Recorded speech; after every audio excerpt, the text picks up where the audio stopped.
अस्सलाम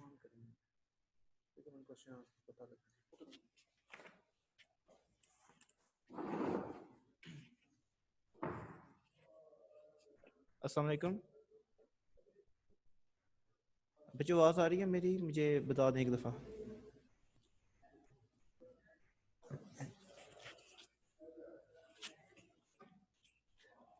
स्क्रीन भी सब बच्चों को नज़र आ रही है?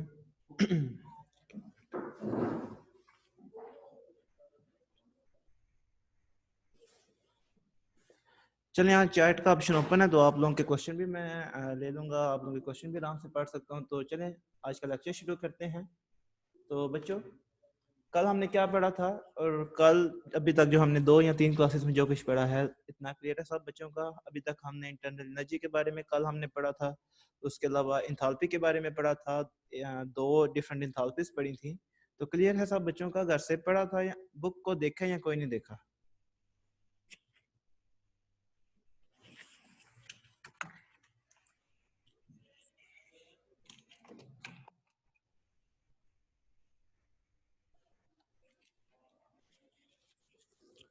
चलिए सही है, आज की क्लास शुरू करते हैं। बच्चों, इंथाल्पीज हम कल पढ़ रहे थे। पहले हमने कल इंथाल्पी ऑफ कंबस्टन देखा था और मेरे ख्याल से इंथाल्पी ऑफ सेकंड वन कौन सी देखी थी? इंथाल्पी ऑफ कंबस्टन, और सेकंड वन थी हमारी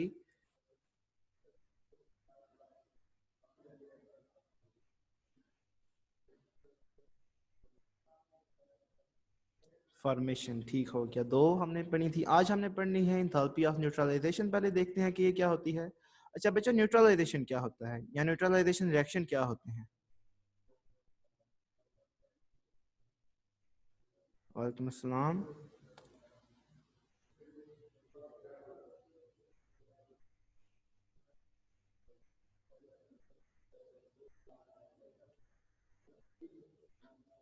चलें आज का बाकायदा लेक्चर शुरू करते हैं। बच्चे भी आगे हैं। चलो, न्यूट्रलाइजेशन रिएक्शंस। न्यूट्रलाइजेशन रिएक्शन हम कहते हैं कि जब एक एसिड और बेस आपस में रिएक्ट करते हैं, सॉल्ट बनता है और साथ में पानी बनता है, ऐसे रिएक्शंस को हम न्यूट्रलाइजेशन रिएक्शन कहते हैं। ठीक है। अब जो इन रिएक्शंस के दौरान जो हीट चेंज होगा, जो आपकी इंथाल्पी रिलीज होगी या अब्जॉर्ब होगी, जो टोटल हीट कंटेंट होगा, उसे हम क्या बोलेंगे? Enthalpy of neutralisation. 2 डेफिनेशन आपके सामने आ गई हैं। पहले अगर आप लोग देखो क्या है कि जब आयंस मिल के 1 मोल ऑफ वाटर बनाएं और उस दौरान जो इंथाल्पी चेंज हो उसे हम क्या बोलेंगे? Enthalpy of neutralisation. यहाँ आपका एसिड जो है वो 1 मोल एसिड और 1 मोल जो बेस है, उन दोनों के मिलने से जब वाटर प्रोड्यूस होगा, उस दौरान जो हीट इवॉल्व या इवॉल्व न्यूट्रलाइजेशन में इवॉल्व भी होती है, अब्जॉर्ब नहीं होती। तो इवॉल्व जो होगी उसे हम क्या बोलेंगे? उसे हम इंथाल्पी ऑफ न्यूट्रलाइजेशन बोलेंगे।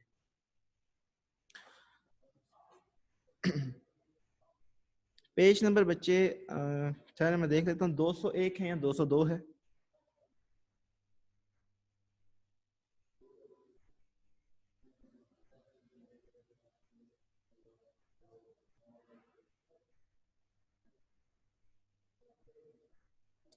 हाँ जी, पेज नंबर 203 है। तो क्या मैंने भी डेफिनेशन बोली है कि जिस टाइम आपका 1 मोल एसिड और 1 मोल बेस आपस में रिएक्ट करें, न्यूट्रलाइजेशन रिएक्शन हो, उस दौरान जो हीट इवॉल्व होगी, उन रिएक्शंस को हम क्या बोलेंगे? इंथाल्पी ऑफ न्यूट्रलाइजेशन या स्टैंडर्ड इंथाल्पी ऑफ न्यूट्रलाइजेशन। हमेशा जो आपकी वैल्यू है, जो आपका आंसर आएगा, हमेशा वो एक्सोथर्मिक होगा। हमेशा हीट क्या होगी? वो इवॉल्व होगी। डेफिनेशन में भी आप लोग देख सकते हैं वर्ड इवॉल्व का यूज हुआ है, मैंने अब्जॉर्ब का यूज नहीं किया। तो ये जो रिएक्शन है इंथाल्पी ऑफ न्यूट्रलाइजेशन रिएक्शन, जब एसिड और बेस मिलते हैं हमेशा हीट निकलती है। आप NaOH और HCl को आपस में मिक्स करें तो आप देखेंगे कि जो सोल्यूशन का टेम्परेचर है वो राइज कर जाएगा, वो इंक्रीज हो जाएगा। ठीक है। ऐसे रिएक्शन जिनमें जो टेम्परेचर है वो सॉल्यूशन का इंक्रीज हो, सिस्टम का इंक्रीज हो, ऐसे रिएक्शंस को हम एक्सोथर्मिक रिएक्शन कहते हैं बच्चे। इवॉल्व का भी यही मतलब होता है कि सिस्टम, आपने हीट नहीं देनी, कोई रिएक्शन हो और जो टेम्परेचर है वो इंक्रीज कर जाए। ठीक है। ऐसे रिएक्शंस को हम एक्सोथर्मिक कहते हैं। लेकिन एंडो में आपको बाहर से टेम्परेचर, बाहर से हीट देनी पड़ती है रिएक्शन कराने के लिए। इसका सिंबल क्या है, डेल्टा एच। इंथाल्पी का डेल्टा एच ही है, चेंज इन इंथाल्पी, और साथ में हम न्यूट्रलाइजेशन बताने के लिए साथ में एन लगा देंगे। नहीं बच्चे, न्यूट्रलाइजेशन के केस में हीट अब्जॉर्ब नहीं होती, सिर्फ इवॉल्व होती है। एग्जांपल आपके सामने आ गई है कि H plus plus OH negative, H plus यानी कि प्रोटॉन, प्रोटॉन किधर से आएगा, ये एसिड से आएगा। हाइड्रोक्सिल आयन किधर से आएगा, ये बेस से आएगा। दोनों आपस में रिएक्ट करेंगे और आपके पास क्या बन जाएगा, वाटर बन जाएगा। यहाँ एक आपके सामने एक और एग्जांपल आ गई, HCl plus NaOH gives us NaCl plus water. तो आपके बुक में भी एग्जांपल गिवन है HCl और NaOH वाली। आप लोग देख सकते हैं कितनी एनर्जी, कितनी एंथैल्पी चेंज हो रही है, -57.4 किलो जूल पर मोल। यानी कि जब आपका HCl और NaOH आपस में रिएक्ट करते हैं तो तकरीबन 57.4 किलो जूल पर मोल जो एनर्जी है वो क्या होती है, वो रिलीज होती है। ठीक हो गया बच्चों? चलो नेक्स्ट वन आगे चलते हैं। आगे है आपका एंथैल्पी ऑफ एटमाइजेशन। एटमाइजेशन हम किसे कहते हैं, आप मॉलिक्यूल को एटम्स के अंदर तोड़ते हो, यानी कि जो फॉर एग्जांपल हाइड्रोजन मॉलिक्यूल है H2, हाइड्रोजन हाइड्रोजन के दरमियान एक बॉन्ड है, कोवलेंट बॉन्ड, वो हमने पढ़ा हुआ है। अब जो एनर्जी रिक्वायर्ड है उस कोवलेंट बॉन्ड को तोड़ने के लिए, उनको एटम, मॉलिक्यूल को एटम्स के अंदर कन्वर्ट करने के लिए, उसको हम क्या बोलेंगे, एंथैल्पी ऑफ एटमाइजेशन। तो डेफिनेशन आपके सामने है कि ये energy required to break one mole of gaseous bonds, bond को तोड़ने के लिए जो एनर्जी रिक्वायर्ड है उससे हम क्या बोलेंगे, उसे हम एंथैल्पी ऑफ एटमाइजेशन बोलेंगे। या इसकी सेकंड डेफिनेशन क्या कर सकते हैं, अमाउंट ऑफ हीट अब्सॉर्ब। कब अब्सॉर्ब होगी, जिस टाइम आपके पास मॉलिक्यूल है, मॉलिक्यूल से आप उसको एटम्स के अंदर क्या करना चाहते हैं, कन्वर्ट करना चाहते हैं। हमेशा आपका जो वैल्यू है पॉजिटिव होगी, एंडोथर्मिक होगा, क्योंकि बॉन्ड जब तोड़ना है, बॉन्ड तोड़ने के लिए एनर्जी रिक्वायर्ड है। अगर आप हाइड्रोजन हाइड्रोजन का बॉन्ड तोड़ना चाहते हो, वो तो एक स्टेबल मॉलिक्यूल है। अब स्टेबल मॉलिक्यूल को आप बॉन्ड तोड़ना चाहते हो तो जाहिर सी बात है बाहर से एनर्जी देनी पड़ेगी। तो रिएक्शन क्या होगा, ऐसी जो एंथैल्पी होगी वो एंडोथर्मिक होगी, हीट जो है वो बाहर से देनी पड़ेगी। बॉन्ड टूटने टूटने के प्रोसेस में एनर्जी रिलीज नहीं होती, हमेशा एनर्जी क्या है वो देनी पड़ती है, ताकि जो केमिकल बॉन्ड है वो तोड़ने के लिए वो इस्तेमाल की जा सके। तो ये है जी आपकी enthalpy of atomisation. For example इसको रिप्रेजेंट किसके साथ करते हैं, सिंबल क्या है इसका, डेल्टा एच, साथ में हम ATM लगाते हैं बताने के लिए एटमाइजेशन। जैसे आपके पास Cl2 का एक मॉलिक्यूल है, आप इस Cl2 के मॉलिक्यूल को तोड़ना चाहते हो, एटम के अंदर कन्वर्ट करना चाहते हो, एटमाइजेशन लिखा हुआ है ना, एटम के अंदर कन्वर्ट करना चाहते हो, तो जो एनर्जी देनी पड़ेगी इस मॉलिक्यूल को तोड़ने के लिए उसको हम क्या बोलेंगे, उसको हम बोलेंगे एंथैल्पी ऑफ एटमाइजेशन। यहाँ सेकंड एग्जांपल आपके सामने है, ऑक्सीजन और हाइड्रोजन के दरमियान एक बॉन्ड बना हुआ है, इस बॉन्ड को तोड़ने के लिए जो एनर्जी रिक्वायर्ड है उससे हम क्या बोलेंगे, एंथैल्पी ऑफ एटमाइजेशन। बच्चे पेज नंबर 203 है। अच्छा, फिर आपकी एंथैल्पी ऑफ एटमाइजेशन जो बुक में एग्जांपल है उसमें आप देख सकते हैं, हाइड्रोजन मॉलिक्यूल, आपने हाइड्रोजन मॉलिक्यूल को तोड़ा हाइड्रोजन के एटम के अंदर, तो आंसर लिखा हुआ है कि 218 किलो जूल पर मोल की एनर्जी आपको देनी पड़ेगी। तो जब तक ये एनर्जी आप नहीं दोगे तब तक जो हाइड्रोजन हाइड्रोजन का बॉन्ड है वो नहीं टूटेगा। चलें, अभी तक हमने 4 एंथैल्पीज पढ़ ली हैं, आखिरी रह गई है आपकी एंथैल्पी ऑफ सॉल्यूशन।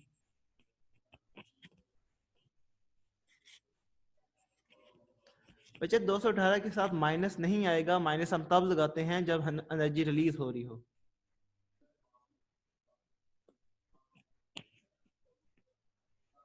चलिए एंथैल्पी ऑफ सॉल्यूशन करते हैं। अब सॉल्यूशन क्या होता है, आप लोगों ने मैट्रिक के अंदर सॉल्यूशन पढ़ा हुआ है कि जब दो चीजें कौन कौन सी हैं, सॉल्यूट और सॉल्वेंट, सॉल्यूट को सॉल्वेंट के अंदर मिक्स करते हैं तो तब सॉल्यूशन बनता है। सॉल्यूट क्या होता है, वो थोड़ी अमाउंट में होता है, सॉल्वेंट जो होता है वो ज्यादा अमाउंट में होता है। यही चीज आप लोगों ने पढ़ी हुई है सॉल्यूट और सॉल्वेंट की। तो आप सॉल्वेंट आप कोई भी ले सकते हो, फॉर एग्जांपल आप नमक लेते हो NaCl, NaCl जब आप वाटर के अंदर NaCl को क्या करते हो, मिक्स करते हो, तो वो आपने क्या किया, सॉल्यूशन तैयार कर लिया। तो ये सॉल्यूशन आसान सी डेफिनेशन है। अब एंथैल्पी ऑफ सॉल्यूशन क्या है, आपके सामने ये इंथैल्पी ऑफ सॉल्यूशन ये है कि वो वाली अमाउंट हीट की जो इवॉल्व हो या अब्जॉर्ब हो, कब? जब आप सॉल्यूट को डिजॉल्व करते हैं किसके अंदर? सॉल्वेंट के अंदर। जब सॉल्यूट को सॉल्वेंट के अंदर डिजॉल्व करें, जो अमाउंट ऑफ हीट इवॉल्व होगी या अब्जॉर्ब होगी, उसे हम क्या बोलते हैं? उसे हम इंथैल्पी ऑफ सॉल्यूशन बोलते हैं। इसकी जो वैल्यू है इंथैल्पी ऑफ सॉल्यूशन की, एक्सोथर्मिक भी हो सकता है, एंडोथर्मिक भी हो सकता है। हीट इवॉल्व भी हो सकती है, हीट अब्जॉर्ब भी हो सकती है। अब ये किस पे डिपेंड करता है? ये डिपेंड करता है जो नेचर ऑफ बॉन्ड, सॉल्यूट और सॉल्वेंट के जो बॉन्ड है, ये उस पे डिपेंड करता है। इसका हम रिप्रेजेंट किससे करते हैं? डेल्टा एच, साथ में हम SOL लगाएंगे सॉल्यूशन बताने के लिए कि ये क्या है? एंथैल्पी ऑफ सॉल्यूशन है। अब इस डायग्राम से आप लोग समझ सकते हैं कि आपका जो एंथैल्पी ऑफ सॉल्यूशन है वो किस टाइम पे एंडो होगी और किस टाइम पे एक्सो होगी। बच्चे मैं सारा ये तीनों एंथैल्पीज पढ़ा लूं, फिर मैं पूछता हूँ आप लोगों से क्वेश्चन क्या क्या आप लोगों को किधर से समझ नहीं आई। अब देखें बच्चों, आपने नमक को पानी के अंदर ऐड करना है। अब आपको कैसे पता चलेगा कि जो हीट है वो इवॉल्व होगी, एंडोथर्मिक रिएक्शन होगा या एक्सोथर्मिक रिएक्शन होगा? अगर तो इवॉल्व होती है तब वो एक्सोथर्मिक है, अगर वो अब्जॉर्ब होती है तब वो एंडोथर्मिक है। अब देखें, जब आप लोग नमक को पानी के अंदर ऐड करते हो, नमक का फार्मूला क्या है? NaCl। NaCl जब डिजॉल्व होता है, किस तरह डिजॉल्व होता है? NaCl पहले टूटता है पानी के अंदर जाके Na पॉजिटिव और Cl नेगेटिव आयंस के अंदर। Na पॉजिटिव को जो वाटर मॉलिक्यूल का नेगेटिव सिरा है, ऑक्सीजन है, वो सराउंड कर लेता है, और Cl नेगेटिव को वाटर मॉलिक्यूल का जो पॉजिटिव सिरा है, हाइड्रोजन है, वो सराउंड कर लेता है। अब दो काम होते हैं, पहले सॉल्ट ने टूटना होता है, उस टूटने के लिए लेटिस एनर्जी रिक्वायर्ड होती है, ठीक है? उसके टूटने के लिए क्या है? लेटिस एनर्जी रिक्वायर्ड है। सेकेंड स्टेप में वाटर मॉलिक्यूल्स ने उन आयंस को सराउंड करना होता है, जिसे हम हाइड्रेशन कहते हैं, और हाइड्रेशन के दौरान भी एनर्जी रिलीज होती है, उसे हम हाइड्रेशन एनर्जी कहते हैं। अगर तो जो आपके आयनिक सॉलिड्स हैं उनकी लेटेस्ट एनर्जी ज्यादा हो as compare to hydration energy, lattice energy जो यूज होती है सॉलिड को तोड़ने के लिए, अगर वो ज्यादा होगी तो आपको ओवरऑल बाहर से एनर्जी देनी पड़ेगी ताकि सॉलिड तो आपका टूटे और आपके वाटर मॉलिक्यूल्स बचे। हाइड्रेशन हम कहते हैं जब आयंस को वाटर के मॉलिक्यूल सराउंड कर लें, उसको हम हाइड्रेशन कहते हैं, और उस प्रोसेस के दौरान एनर्जी रिलीज होती है जिसे हम हाइड्रेशन एनर्जी बोलते हैं। अगर तो लेटेस्ट एनर्जी ज्यादा है तो आपको बाहर से एनर्जी देनी पड़ेगी, क्योंकि लेटेस्ट एनर्जी ज्यादा है, हाइड्रेशन एनर्जी कम है। लेकिन अगर हाइड्रेशन एनर्जी ज्यादा हो as compare to lattice energy, तो आपका रिएक्शन एक्सोथर्मिक होगा। तब जब आप सॉल्यूशन बनाओगे तो हीट क्या होगी? हीट इवॉल्व होगी, आपका रिएक्शन एक्सोथर्मिक होगा। तो ये थी आपकी एंथैल्पी ऑफ सॉल्यूशन। ये एक्सो भी हो सकती है, एंडो भी हो सकती है। इसमें आप लोगों ने डेफिनेशंस याद रखनी है। ये याद रखना है कि ये एंडो एक्सो दोनों हो सकती हैं, इनका सिंबल क्या है ये याद रखना है, और एक एक एग्जांपल आप लोगों ने कर लेनी है। 5 अभी तक एंथैल्पीज पढ़ी हैं, 5 की 5 आपने क्या करना है? आपने इनकी डेफिनेशंस, एग्जांपल्स, वैल्यूज और इनके सिंबल क्या हैं ये याद करने हैं।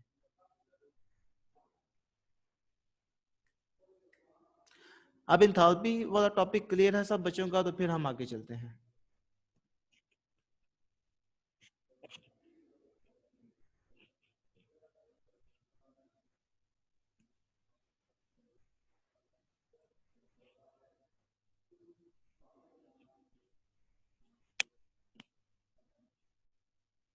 बच्चे हाइड्रेशन और लेटिस ये वैसे तो आप लोग को आगे जाके पढ़ोगे डिटेल में, लेकिन अभी इसका इतना जिक्र नहीं था, लेकिन फिर भी मैं रिपीट करता हूँ कि बच्चे देखो, जब सॉल्यूशन बनता है दो काम होते हैं।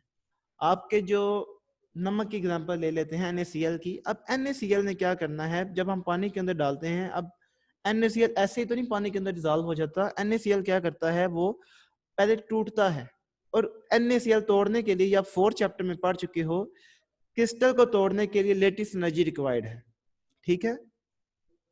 ये चीज पढ़ी हुई है ना आप लोगों ने। अब NaCl ने टूटना है आयंस के अंदर, तब आपको लेटेस्ट एनर्जी रिक्वायर्ड है। लेटेस्ट एनर्जी की डेफिनेशन क्या है? अमाउंट ऑफ एनर्जी जो रिक्वायर्ड होती है 1 मोल क्रिस्टल को उसके आयंस के अंदर तोड़ने के लिए। अब NaCl को तोड़ने के लिए लेटेस्ट एनर्जी रिक्वायर्ड है, मतलब ये एंडोथर्मिक प्रोसेस है, क्रिस्टल का आयंस के अंदर टूटना, एनर्जी बाहर से देनी पड़ेगी। लेकिन इन केस ऑफ जब आप वही जो आयंस हैं उसको वाटर के मॉलिक्यूल सराउंड करते हैं। जैसे नीचे वाले डायग्राम में आप लोग देख सकते हो, Na पॉजिटिव को ऑक्सीजन नेगेटिव ने क्या किया है, वाटर का जो नेगेटिव पार्ट है ऑक्सीजन उसने सराउंड किया हुआ है। अब इस प्रोसेस को हम हाइड्रेशन कहते हैं, और इस ड्यूरेशन में क्या होता है, एनर्जी रिलीज होती है। लेटेस्ट एनर्जी क्या है, एनर्जी रिक्वायर्ड है आयंस में तोड़ने के लिए। हाइड्रेशन में क्या होता है, एनर्जी निकलती है। अगर तो किसी क्रिस्टल की लेटेस्ट एनर्जी ज्यादा है, उसको तोड़ना मुश्किल है as compare to hydration energy जितनी रिलीज हो रही है, तब आपको बाहर से क्या होगा, बाहर से एनर्जी देनी पड़ेगी। आपका जो ओवरऑल जो सोल्यूशन का आंसर आएगा, जब वो सोल्यूशन पूरा तैयार होगा, तब जो आंसर आएगा वो पॉजिटिव वैल्यू वाला होगा, आपका आंसर एंडोथर्मिक होगा। लेकिन इन केस अगर आपका जो वो क्रिस्टल है वो आसानी से टूट जाता है और हाइड्रेशन एनर्जी ज्यादा रिलीज होती है, तब आपका जो ओवरऑल सॉल्यूशन बनेगा, सॉल्यूशन का टेम्परेचर भी ज्यादा हो जाएगा क्योंकि रिएक्शन आपका एक्सोथर्मिक है। आपका जो वैल्यू आंसर आएगी वो भी नेगेटिव साइन के साथ आएगी। इंथैल्पी ऑफ सॉल्यूशन में ये बस ये मैं समझाना चाह रहा हूं कि आपका जो आंसर है वो नेगेटिव भी हो सकता है, पॉजिटिव भी। मतलब आपका रिएक्शन एक्सो भी हो सकता है, एंडो भी हो सकता है। तो अब बच्चों क्लियर हुई है ये बात।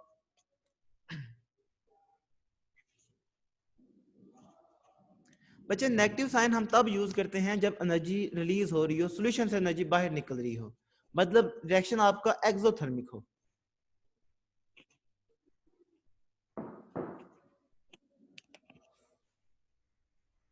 चलिए अगले टॉपिक पे चलते हैं। अगला टॉपिक है आपका कैलोरीमीटर। अच्छा, कैलोरीमीटर या कैलोरीमेट्री क्या है ये हम लोग देखेंगे। ये बच्चे आप लोगों का इसमें से लॉन्ग क्वेश्चन भी बन सकता है, तो ये आप लोगों ने क्या करना है, ध्यान से सुनना है। इसमें दो दो टॉपिक हैं, ग्लास कैलोरीमीटर भी है और बॉम्ब कैलोरीमीटर भी है, तो आपने ये दोनों जो हैं वो सुनने हैं। कैलोरीमीटर क्या है, ये एक डिवाइस है जो हम यूज करते हैं कि किसी केमिकल या फिजिकल प्रोसेस में जो हीट इन्वॉल्व हो रही है, चाहे वो इवॉल्व हो चाहे वो ऑब्जॉर्ब हो, मतलब जो चेंज इन टेम्परेचर है, उसको मेजर करने के लिए जो हम डिवाइस यूज करते हैं उसको हम क्या बोलते हैं, उसको हम कैलोरीमीटर बोलते हैं। बच्चों आप लोगों ने घर के अंदर नमाज पढ़नी है तो आप 10 मिनट लेट भी पढ़ लोगे तो वो मसला नहीं है। जी बच्चे, कैलोरीमीटर लॉन्ग है इसलिए गौर से इसको सुनने। फॉर एग्जाम्पल जिस टाइम आपका रिएक्शन एक्सोथर्मिक होगा तो सोल्यूशन का टेम्परेचर जो है वो क्या करेगा, वो इंक्रीज हो जाएगा। लेकिन इन केस अगर आपका वो जो रिएक्शन है वो एंडोथर्मिक है, तब सोल्यूशन का जो टेम्परेचर है वो क्या करेगा, वो डिक्रीज हो जाएगा। तो जो ये चेंज इन टेम्परेचर आ रहा है, जो हीट इवॉल्व हो रही है या अब्जॉर्ब हो रही है, वो कितनी हीट इवॉल्व हो रही है, कितनी हीट अब्जॉर्ब हो रही है। अब दोनों तरह के रिएक्शन हो सकते हैं, हमने पीछे पढ़ा है। तो कैलोरीमीटर ऐसा डिवाइस है जिससे हम ये मेजर करते हैं कि वो कितनी हीट है जो ड्यूरिंग एक्सोथर्मिक रिएक्शन इवॉल्व होती है और एंडोथर्मिक रिएक्शन वो अब्जॉर्ब होती है। तो ये मेजर करने के लिए, अमाउंट ऑफ हीट मेजर करने के लिए जो इंस्ट्रूमेंट हम यूज करते हैं उसको हम क्या बोलते हैं, उसको हम कैलोरीमीटर बोलते हैं। तो ये इसकी डेफिनेशन हो जाएगी। ये साथ में मैंने एग्जांपल्स भी दे दी हैं। क्या है, अगर आपका एक्सोथर्मिक रिएक्शन है तो एक्सोथर्मिक रिएक्शन में कितनी हीट प्रोड्यूस हो रही है, कितनी हीट बाहर निकल रही है, उसको जब मेजर करेंगे वो हम कैलोरीमीटर की मदद से करेंगे। या जब एंडोथर्मिक रिएक्शन हो रहा है तो उस केस में कितनी एनर्जी अब्जॉर्ब हो रही है, उसको हम क्या बोलेंगे, कैलोरीमीटर बोलेंगे। तो आसान सी डेफिनेशन है, आगे चलते हैं। अब बच्चे कैलोरीमीटर आपके दो तरह के, आपके बुक के अंदर दो तरह के कैलोरीमीटर दिए गए हैं। एक है आपका ग्लास कैलोरीमीटर और दूसरा आपका बॉम्ब कैलोरीमीटर। हमने दोनों को डिटेल से देखना है। छोटे छोटे टॉपिक हैं लेकिन इंपॉर्टेंट टॉपिक हैं, लॉन्ग शॉर्ट दोनों के अंदर आ सकते हैं। तो ग्लास कैलोरीमीटर क्या है, पहले तो हम लोग ये देखेंगे। सारे बच्चे बुक सामने रख लो, जो बात बुक में लिखी हुई है मैं वही बातें बताऊंगा और आपने वही बात जो है वो याद रखनी है। पेज नंबर 204 है, 204 पेज नंबर है, सारे बच्चे खोल लो। अब लॉन्ग क्वेश्चन है तो इन्हें डिटेल के साथ पढ़ते हैं।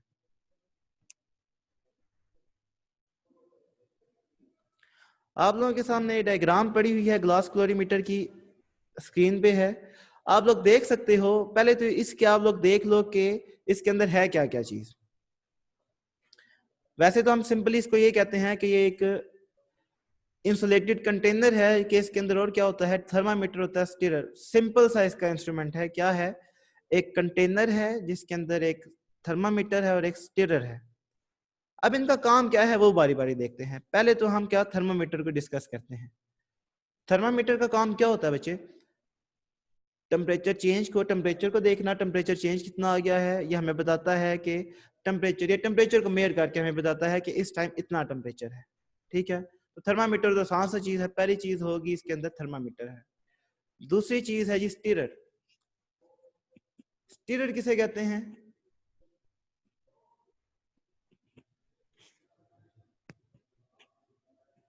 स्टीरर का क्या काम होता है? आप लोग केमिस्ट्री के स्टूडेंट हो, पता होना चाहिए इतना तो।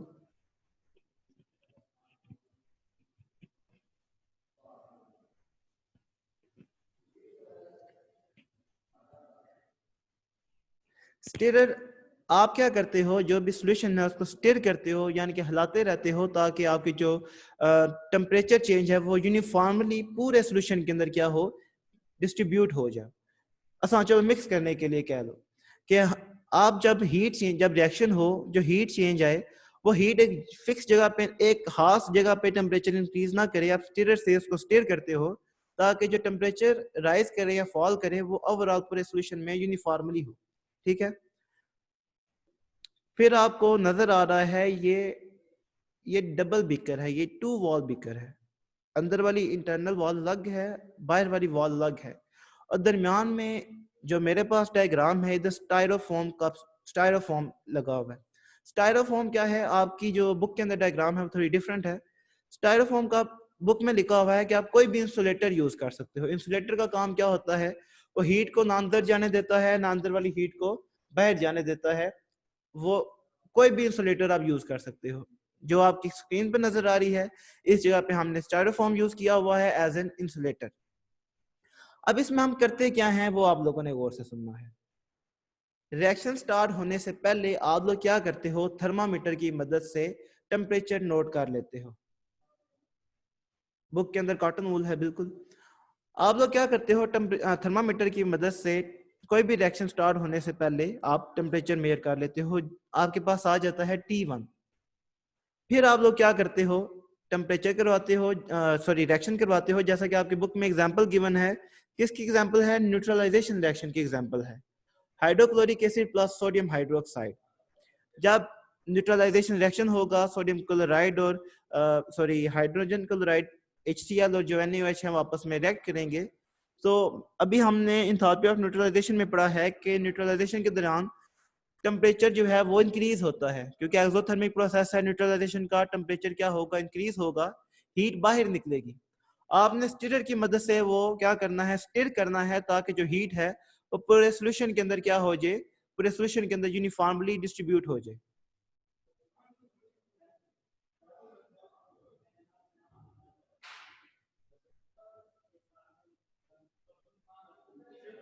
बच्चे डायग्राम असल में स्केच होता है, ये बुक के अंदर डायग्राम स्केच बना हुआ है, ये तो बकायदा एक जो इंस्ट्रूमेंट है वो मैंने आपको डायग्राम गूगल से लिख के दी है, लेकिन दोनों सेम है। आप दोनों के अंदर आपका काम क्या है, ऑपरेटर्स याद करना कि ऑपरेटर्स या जो इंस्ट्रूमेंटेशन है वो उसमें क्या क्या है। आप लोग ये चीज देखो।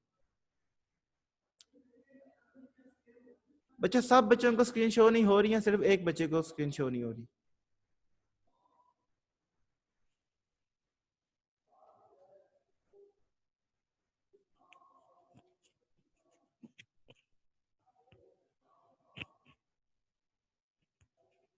ठीक हो गया। अच्छा, अब हम बात कर रहे थे कि पहले आपने T1 नोट कर लिया, फिर आपने रिएक्शन करवाया, जैसे बुक के अंदर एग्जांपल है न्यूट्रलाइजेशन रिएक्शन की। न्यूट्रलाइजेशन रिएक्शन के दौरान हीट इवॉल्व होगी, जो सॉल्यूशन का टेम्परेचर है वो इंक्रीज कर जाएगा। जब आपने क्या करना है, स्टीरर से उसको स्टीर करना है ताकि जो टेम्परेचर है वो यूनिफॉर्मली क्या डिस्ट्रीब्यूट हो जाए पूरे आपके सॉल्यूशन के अंदर। तब आपने थर्मामीटर की मदद से क्या करना है, T2 फाइंड कर लेना है। अब जो नया टेम्परेचर है उसको हम क्या बोलेंगे, T2 बोलेंगे। मैं इसको रिपीट करता हूँ। इस प्रोसेस में आप लोग करते क्या हो, पहले रिएक्शन स्टार्ट करने से पहले थर्मामीटर की मदद से T1 फाइंड कर लेते हो, जो शुरू का इनिशियल टेम्परेचर है उसको फाइंड करते हो। दूसरी दफा आप क्या करते हो, अब रिएक्शन करवाते हो, जैसे बुक के अंदर एग्जांपल है NaOH प्लस HCl। जब इन दोनों का रिएक्शन कराओगे, न्यूट्रलाइजेशन रिएक्शन है। न्यूट्रलाइजेशन रिएक्शन होगा जब, तो इस प्रोसेस के दौरान हीट इवॉल्व होगी, हीट बाहर निकलती है। जब हीट बाहर निकलती है, आपने क्या करना है, स्टीरर की मदद से स्टीर करना है सॉल्यूशन, ताकि जो हीट इवॉल्व हो रही है वो ओवरऑल द सॉल्यूशन, पूरे सॉल्यूशन के अंदर डिस्ट्रीब्यूट हो जाए। ऐसा ना हो कि एक सॉल्यूशन में एक जगह पे हीट टेम्परेचर ज्यादा हो, दूसरी जगह पे टेम्परेचर कम हो। तो स्टीरर की मदद से हम जो हीट है उसको डिस्ट्रीब्यूट करते हैं पूरे सॉल्यूशन के अंदर। अब आपने जब रिएक्शन हो जाएगा, तब आपने थर्मामीटर की मदद से दोबारा टेम्परेचर नोट कर लेना है। दोबारा टेम्परेचर, जाहिर सी बात है, न्यूट्रलाइजेशन रिएक्शन हुआ है, टेम्परेचर इंक्रीज हुआ होगा। अब आपने क्या करना है, T2 ले लेना है। जैसे आपकी बुक में ये आपको एक नई डायग्राम सामने आई है। अगर तो एक्सोथर्मिक रिएक्शन है तो वो हीट बाहर निकलेगी, आपका जो टेम्परेचर है वो राइज कर जाएगा। आप लोग देख सकते हैं पहले क्या हुआ, पहले टेम्परेचर कम था थर्मामीटर के अंदर, लेकिन जिस टाइम पे वो एक्सोथर्मिक रिएक्शन है, आपका टेम्परेचर थर्मामीटर जो है वो ज्यादा दिखाएगा।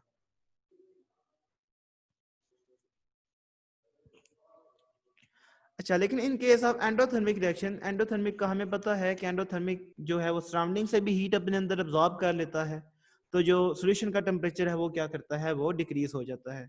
चाहे रिएक्शन आपका एक्सो हो एंडो हो, टेम्परेचर चेंज आपका करेगा। इनिशियल टेम्परेचर कुछ और होगा, फाइनल टेम्परेचर कुछ और होगा। तो इस तरह आप लोग क्या फाइंड कर सकते हो, T1 T2 आपको मिल जाएगा, आप लोग डेल्टा T फाइंड कर सकते हो। अब आपने क्या करना है, सिंपल फार्मूला लगाना है, Q is equal to M cross S cross delta T।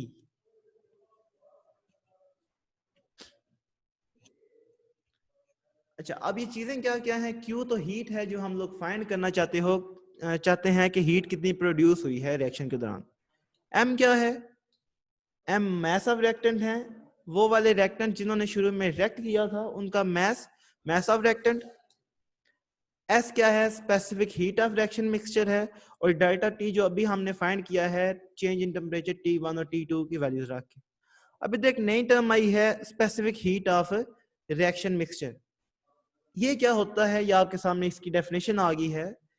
ये अमाउंट ऑफ हीट है जो रिक्वायर्ड होती है किसी भी बॉडी का टेम्परेचर, किसी भी सब्सटेंस को 1 ग्राम लो आप, उसका टेम्परेचर 1 केल्विन इंक्रीज करने के लिए जो हीट रिक्वायर्ड होती है उसे हम क्या कहते हैं, स्पेसिफिक हीट कैपेसिटी कहते हैं, या specific heat of reaction mixture कहते हैं। इसको हम एस के साथ नोट करते हैं। तो ये है सिंपल, आपने क्लोरीमीटर, ग्लास क्लोरीमीटर की मदद से डेल्टा टी फाइंड किया और ये वाला फार्मूला लगा दिया, Q is equal to M cross S cross delta T।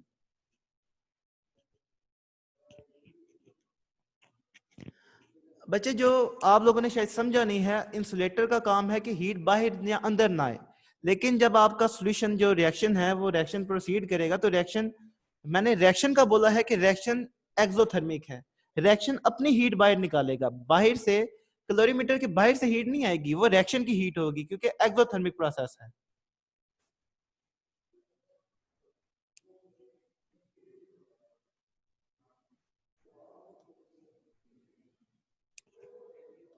बच्चे, स्पेसिफिक हीट हम कहते हैं कि वो अमाउंट ऑफ हीट जो रिक्वायर्ड है किसी भी सब्सटेंस का, आप 1 ग्राम लो और उस बॉडी का टेम्परेचर 1 केल्विन टेम्परेचर बढ़ाने के लिए जो हीट रिक्वायर्ड है उसे हम स्पेसिफिक हीट कहते हैं।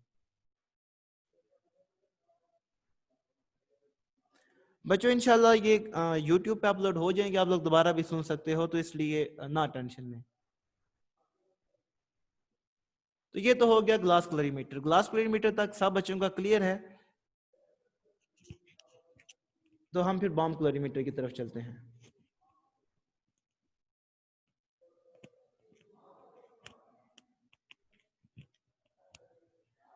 बच्चे, 1-2 दिन इंतजार कर लो, ये सारे लेक्चर अपलोड हो जाएंगे, तब आप लोग आराम से लेक्चर सुन लीजिएगा अगर नहीं समझ। लेकिन अभी लेक्चर लेने का ये फायदा है कि आप लोग मुझसे डायरेक्ट क्वेश्चंस कर सकते हैं।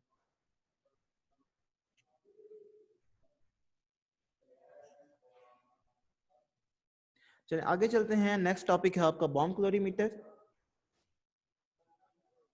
इसकी पहले आप लोग डायग्राम गौर से देख लो, डायग्राम में क्या क्या चीज है ये देख लें। अच्छा, ये हम क्या किसके लिए यूज करते हैं, जो बॉम्ब क्लोरीमीटर है बच्चों, इसको specifically enthalpy of combustion find करने के लिए, जो आपका खाना है, फूड है या फ्यूल है, इनकी इंथैल्पी ऑफ कंबस्टन, क्या मैंने वर्ड यूज किया है, कंबस्टन, इंथैल्पी ऑफ कंबस्शन के लिए सिर्फ बॉम्ब क्लोरीमीटर हम यूज करते हैं। अगर हम कोई और इंथैल्पी ऑफ न्यूट्रलाइजेशन फाइंड करना चाहते हैं, या इंथैल्पी ऑफ फॉर्मेशन फाइंड करना चाहते हैं, या इंथैल्पी ऑफ रिएक्शन फाइंड करना चाहते हैं, तब आप ग्लास क्लोरीमीटर यूज करोगे। जो आपका बॉम्ब क्लोरीमीटर है ये सिर्फ और सिर्फ इंथैल्पी ऑफ कंबस्शन फाइंड करने के लिए हम यूज करते हैं। ठीक है।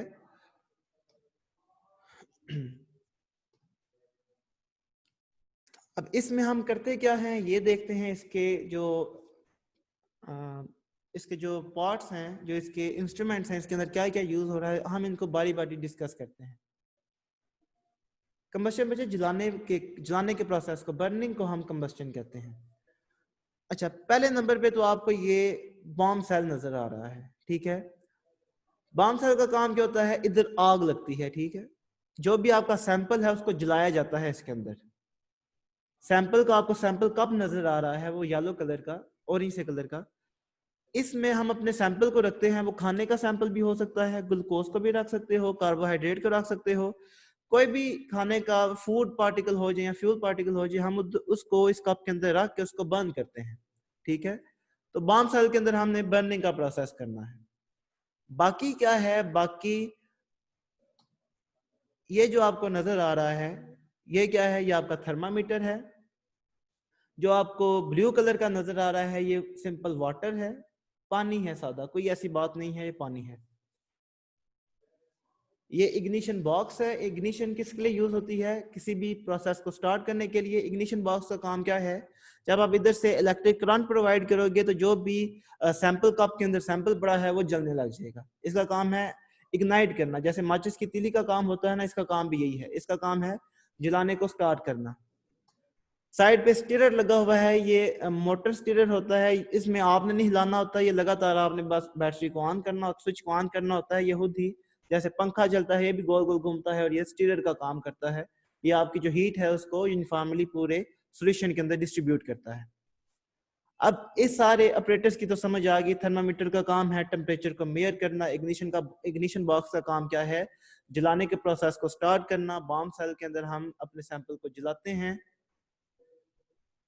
बच्चे माचिस से नहीं जलाते, इग्निशन बॉक्स इलेक्ट्रिसिटी दे के हम जलाते हैं। स्टीयर का काम क्या है, ये टेम्परेचर को ओवरऑल पूरे पानी के अंदर क्या करेगी, डिस्ट्रीब्यूट करेगी।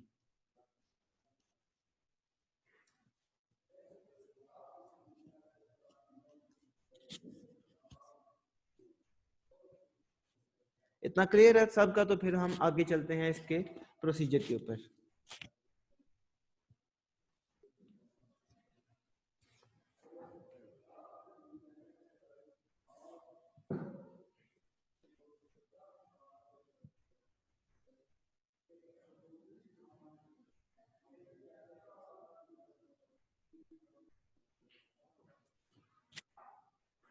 अच्छा बच्चों, अब आगे चलते हैं। क्लियर क्वेश्चन क्या है जानना बच्चे, क्या क्वेश्चन है आपका, मुझे नहीं क्वेश्चन नहीं मिला।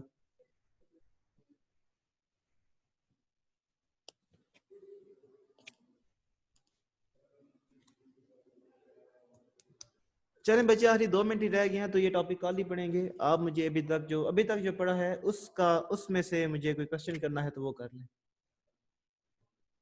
बच्चे इग्निशन बॉक्स का काम ये है कि ये आपका जो बॉम्ब सेल के अंदर जो सैंपल पड़ा हुआ है उसको जलाने के लिए जो इग्निशन, जो स्टार्ट में जो एक चिंगारी चाहिए होती है, ये वो प्रोवाइड करता है। ये इलेक्ट्रिक करंट की प्रोवाइड करता है, इलेक्ट्रिक करंट की फॉर्म में प्रोवाइड करता है।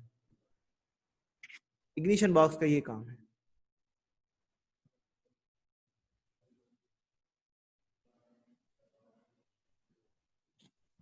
चले बच्चे, बॉम्ब क्लोरीमीटर को कल दोबारा से डिस्कस करते हैं। कल इधर से मैं पढ़ाना स्टार्ट करूंगा। आखिरी मिनट है तो कोई क्वेश्चन है तो वो मुझसे पूछ लें। बच्चे बिल्कुल लर्न करना है, लेकिन आज क्योंकि टाइम नहीं है तो कल इसी को पढ़ाऊंगा, फिर आप लर्न कर लीजिएगा।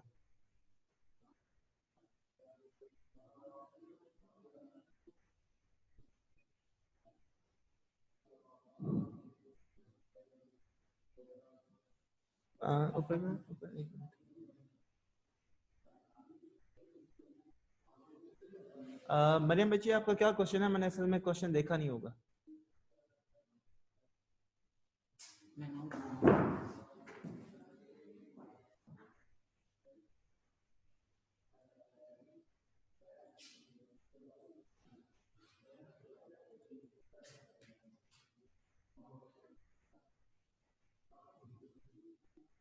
बच्चे बॉम्ब क्लोरीमीटर का पर्पस पहले बुलेट में लिखा हुआ है कि बॉम्ब क्लोरीमीटर की मदद से हम एंथैल्पी ऑफ कंबस्शन फाइंड करते हैं फूड और फ्यूल पार्टिकल्स की।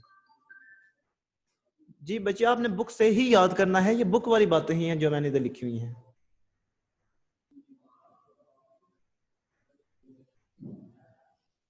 समीर बच्चे आपने क्वेश्चन क्या किया है? अगर क्वेश्चन मेरे सामने आए मैं उसका आंसर कर रहा हूँ।